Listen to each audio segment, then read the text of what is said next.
En el nombre del Padre, y del Hijo, y del Espíritu Santo. Amén. Qué hermosos son los pies del que anuncia la paz a sus hermanos, y qué hermosas las manos maduras en el surco y en la mies. Grita lleno de gozo, pregonero que traes noticias buenas. Se rompen las cadenas y el sol de Cristo brilla esplendoroso. Grita sin miedo, grita, y denuncia a mi pueblo sus pecados. Vivimos engañados, pues la belleza humana se marchita. Toda hierba es fugaz, la flor del campo pierde sus colores. Levanta sin temores, pregonero, tu voz dulce y tenaz. Si dejas los pedazos de tu alma enamorada en el sendero, qué dulces, mensajero, qué hermosos, qué divinos son tus pasos. Amén.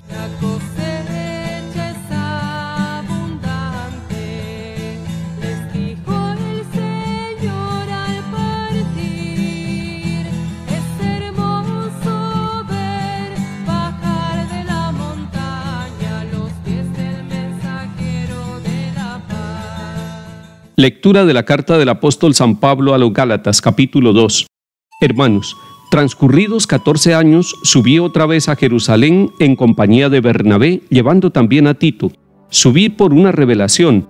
Les expuse el evangelio que predico a los gentiles, aunque en privado a los más representativos, por si acaso mis afanes de entonces o de antes eran vanos. Al contrario, vieron que Dios me había encargado de anunciar el evangelio a los gentiles como a Pedro de anunciarlo a los judíos. El mismo que capacita a Pedro para su misión entre los judíos, me capacita a mí para la mía entre los gentiles. Reconociendo pues el don que he recibido, Santiago y Pedro y Juan, considerados como columnas, nos dieron la mano a Bernabé y a mí en señal de solidaridad, de acuerdo en que nosotros fuéramos a los gentiles y ellos a los judíos.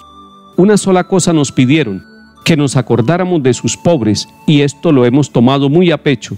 Pero cuando Pedro llegó a Antioquía, tuve que encararme con él porque era reprensible. Antes de que llegaran ciertos individuos de parte de Santiago, comía con los gentiles, pero cuando llegaron aquellos, se retrajo y se puso aparte, temiendo a los partidarios de la circuncisión.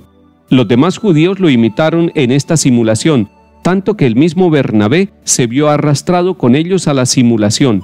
Ahora que cuando yo vi que su conducta no cuadraba con la verdad del Evangelio, le dije a Pedro delante de todos: si tú, siendo judío, vives a lo gentil y no a lo judío, ¿cómo fuerzas a los gentiles a las prácticas judías?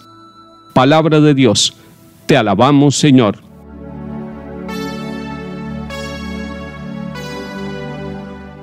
El misionero Pablo, en la carta a los Gálatas, nos está contando su experiencia de fe y su experiencia misionera. Nos está diciendo que sube por segunda vez a Jerusalén.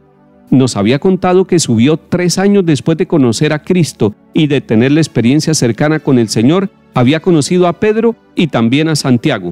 Ahora, transcurridos 14 años, sube otra vez a Jerusalén. Ha durado 14 años misionando, yendo de pueblo en pueblo. Durante estos 14 años, él estuvo acompañado por Bernabé, pero además está acompañado por Tito y ellos lo acompañan a Jerusalén a este viaje para encontrarse con los que son llamados columnas de la fe, es decir, con Pedro, con Santiago y con Juan. Es muy interesante que un misionero de la calidad de San Pablo, después de 14 años de estar predicando, busque humildemente encontrarse con los pilares de la fe. Busque encontrarse con Pedro. ¿Eso qué nos está diciendo? Que Pablo quería saber si lo que estaba predicando, si el evangelio que él estaba anunciando durante todo este tiempo, lejos de los apóstoles, en distintos lugares y con distintos peligros, había sido realmente un evangelio ceñido a la verdad que Cristo quería que anunciáramos, o estaba anunciando una verdad simplemente personal y humana. Es un acto de humildad porque él reconoce que él es humano y que puede equivocarse en la predicación y que por tanto necesita ir a la fuente principal, que son los mismos apóstoles. Es un acto de fe porque reconoce a Pedro, a Santiago y a Juan como los pilares, como los discípulos que estuvieron con el Señor. Pero además es un acto de eclesialidad. Y por eso es muy importante que nosotros, hombres y mujeres, siendo misioneros, llamados a anunciar el evangelio con nuestra vida y con nuestra palabra, siempre estemos bebiendo de la fuente que es la Iglesia. Por eso es muy importante que el catecismo de la Iglesia Católica sea compañero de nuestro camino, de nuestra misión y de nuestro viaje. porque podemos tener dudas, pero allí en la Sagrada Escritura y en el Catecismo de la Iglesia encontramos las clarificaciones. Y si aún tenemos dudas, tenemos a los sacerdotes, tenemos a los obispos, tenemos a la Santa Sede, tenemos al Papa, para que nosotros podamos clarificar y de esa manera vivamos en comunión esa acción misionera que queremos vivir en el nombre del Señor.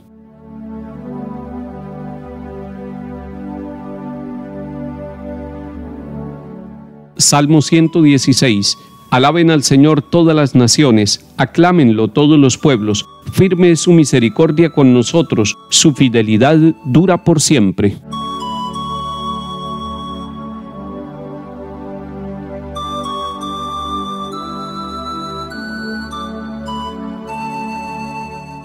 Lectura del Santo Evangelio según San Lucas, capítulo 11. Una vez que estaba Jesús orando en cierto lugar, cuando terminó, uno de sus discípulos le dijo: Señor, enséñanos a orar como Juan enseñó a sus discípulos. Él les dijo: cuando oren digan: Padre, santificado sea tu nombre, venga tu reino, danos cada día nuestro pan del mañana, perdónanos nuestros pecados, porque también nosotros perdonamos a todo el que nos debe algo, y no nos dejes caer en la tentación. Palabra del Señor. Gloria a ti, Señor Jesús.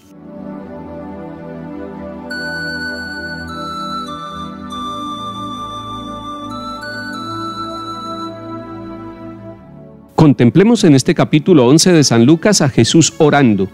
Y contemplar a Jesús orando lo convierte a Él en nuestro maestro de oración. Contemplarlo a Él orando nos motiva para la oración.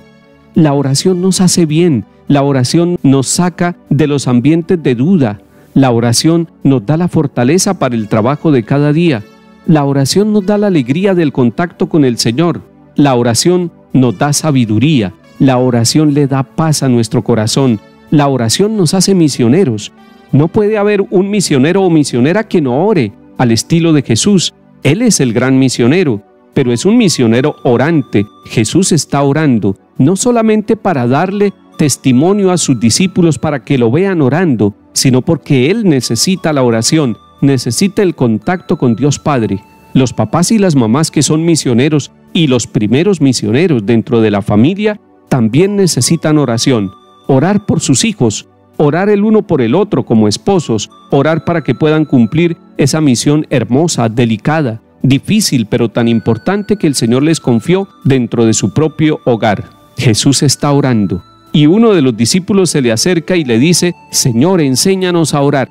Nosotros también tendríamos que decirle: Señor, enséñanos a orar. Y todos tenemos que aprender a orar. Nadie puede decir: yo ya soy un maestro de oración, yo empiezo a repetir palabras y con eso hago una oración, y esa es la oración que le agrada a Dios, y esa es la oración que yo quiero decirle al Señor. Recordemos que la oración es movida por el Espíritu Santo, y recordemos que la oración además va acompañada de los sentimientos de nuestro corazón. El Catecismo de la Iglesia Católica, en el número 2697, nos habla de la vida de oración. Y nos habla de la oración vocal, es decir, de la oración que podemos decir con nuestros labios. Se hace también la oración silenciosa de la meditación. Y nosotros, los seguidores de Cristo, deberíamos aprender a equilibrar entre la oración vocal, la oración que se dice para que otros la escuchen, y la oración mental, la meditación, para que nosotros podamos contemplar en la oración la presencia misericordiosa de Dios. Lo que sí es cierto es que debemos acercarnos al Señor y decirle como el discípulo: Señor, enséñanos a orar. Dígale eso hoy al Señor. Dígale desde por la mañana que le enseñe a orar. No diga que usted sabe orar, que usted es un maestro o una maestra de oración y así tenga mucha experiencia en la oración. Dígale con humildad como este discípulo: Señor, enséñanos a orar. Y Él nos dirá: cuando vayan a orar, dirijan esa oración al Padre. Por eso es que en la iglesia, y sobre todo en la celebración de la Eucaristía, todas las oraciones van dirigidas al Padre por Cristo en el Espíritu Santo. Señor, enséñanos a orar. Enséñanos a orar con la iglesia y con nuestra propia familia. Enséñanos a orar con palabras y con el silencio de nuestra vida. En el nombre del Padre, y del Hijo, y del Espíritu Santo. Amén.